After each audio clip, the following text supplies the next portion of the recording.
What we need to be asking is why you were in Miami. The girls in Miami aspire to have and pay to have. So why? Their intention was to get male attention, and the male attention that they want is. But once I get in the Uber, me and you, we not cool anymore. One of my friends is plus size, and they tell her that she has to pay. With friends like this who need an enemy. So there's a video going around on TikTok, right? It's a group of friends that went to Miami for New Year's Eve, and they decided to go to the club. And when they got to the club, they were told that the bigger friend in the group have to pay $300 in order for her to get in the club.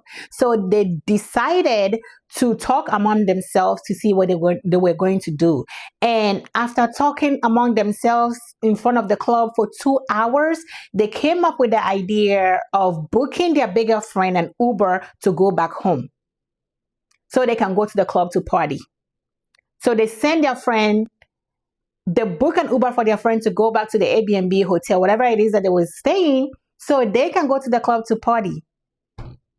You can make this up. Like, let me show you the video right now. If you've ever wondered why people say Miami tests friendships and Vegas tests relationships, let me tell you about my New Year's Eve last night. 4 of us get ready to go out. I already DM'd the promoter for Vendom, so that way he said we can get in, there'll be alcohol, no, wait at the door, everything's all good.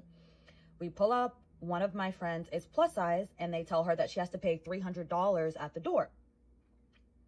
We all thought we were going to have an expense-free night, so no one wanted to pay for the $300 entry fee. We spent over 2 hours trying to figure out if we're going to split it, can she put on her credit card, whether we're just going to leave, go to another club, like literally just doing everything. And we spent over 2 hours plotting and planning and strategizing. Finally, we're 10 minutes before New Year's Eve, and I personally did not want to spend my New Year's Eve sitting on the curb. So I asked my friend, would you be willing for us to pay for your Uber to go back home so you can watch the ball drop, watch fireworks, and be safe, so that way we can at least go into the club before midnight? She turned to me and says, I'll get in that Uber, but once I do, we are not friends anymore.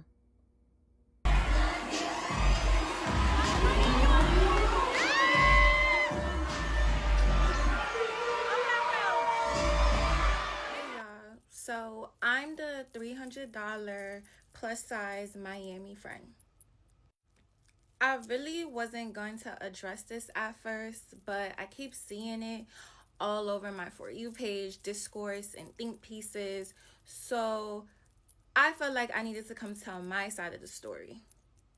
I've really been confused about this whole situation, but here we go. So I'm from New York. I flew out to Miami to hang out with these girls that I thought were my homegirls to spend New Year's together. I've known these girls for a minute.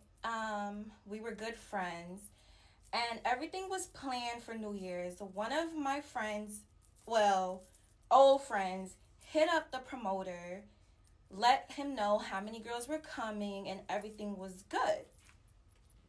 So I'm excited. I'm hype. I'm about to have a nights out, spend New Year's with my homegirls.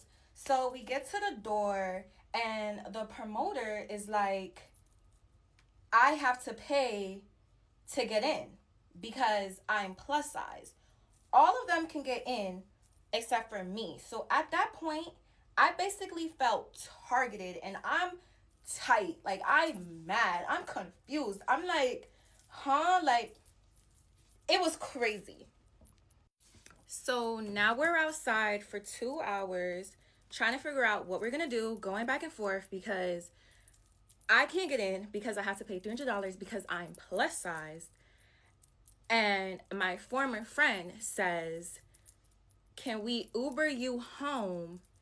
And I tell her, I'll get in the Uber.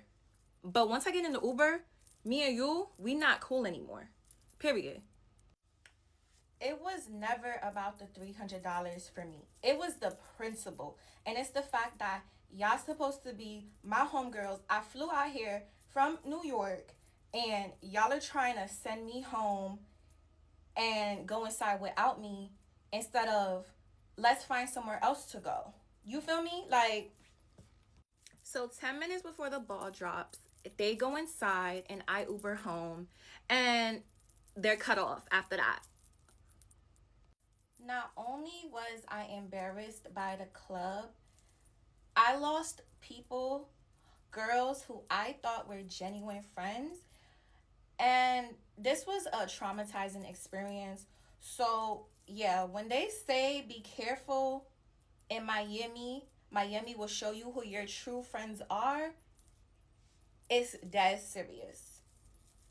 You are denied entry at a club and your friends decide to go into said club without you and send you home, it has nothing to do with you. It has nothing to do with the club. It has everything to do with them and their intentions for the night, because their intention was not to have a good night with the girls. Their intention was to get male attention, and the male attention that they want is inside that club. If the club you're going to is known for having the biggest spenders, the hottest men, rappers, celebrities, whatever, that is what they're there for. They're not there to have a good time with you. It is no different than going to a club with one of your friends and let's just say it's not packed out yet, or there's not a lot of people, or no one's giving your friend attention. When that person gets an attitude and they're like, oh, let's go somewhere else, this place is not a vibe.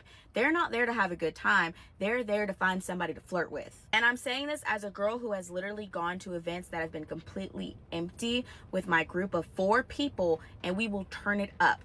Literally, I went to an event with my friends for Halloween. We had the best time of our lives, and there was only 20 of us in the event. Mind you, it is a huge venue space. It was huge. And it's sad, but sometimes when I hear girls and they're like, oh, I go out for myself, I wear things for myself, I'm going out to have a good time with my girls. Sometimes you can't believe it. You really can't, because you have to sit there and think to yourself, if there were no men at this club, would you still be having a good time? How easy would it have been to go somewhere else?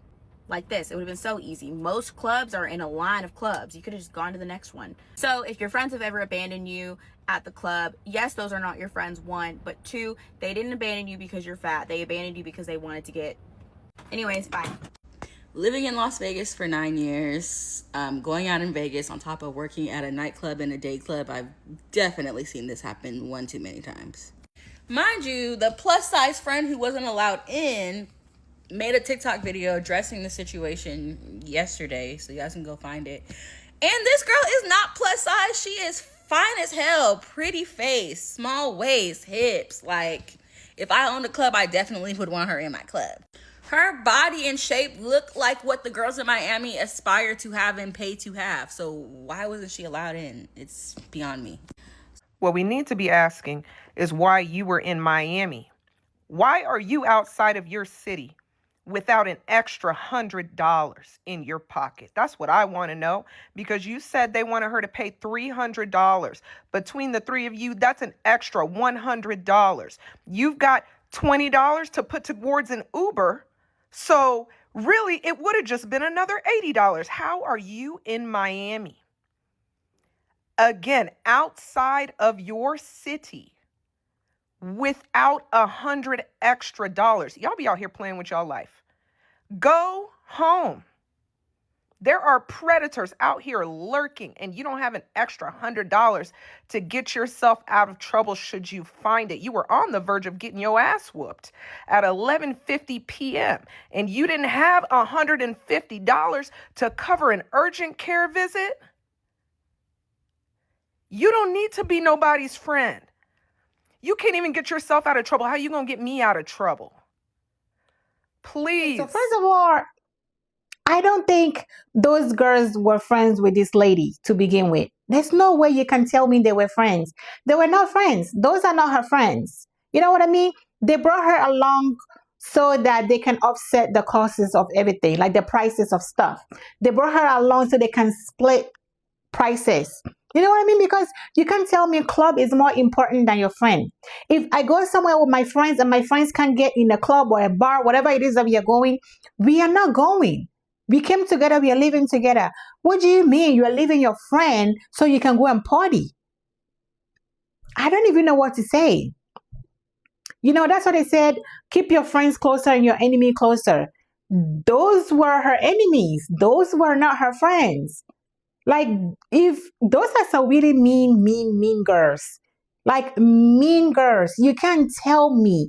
Are you serious? Like, that's how you treat your friend? Like, that's how you treat your friend. You know, if my friend is not able to get in the club, if we can't come up with the money to pay for her to get in, No one is going. We are going to somewhere else, or we are going back to our hotel, Airbnb. We are going to have our own party. I don't know what to say, but let me know what you think about this story down in the comment section below. Thank you for watching, and I will see you all in my next video.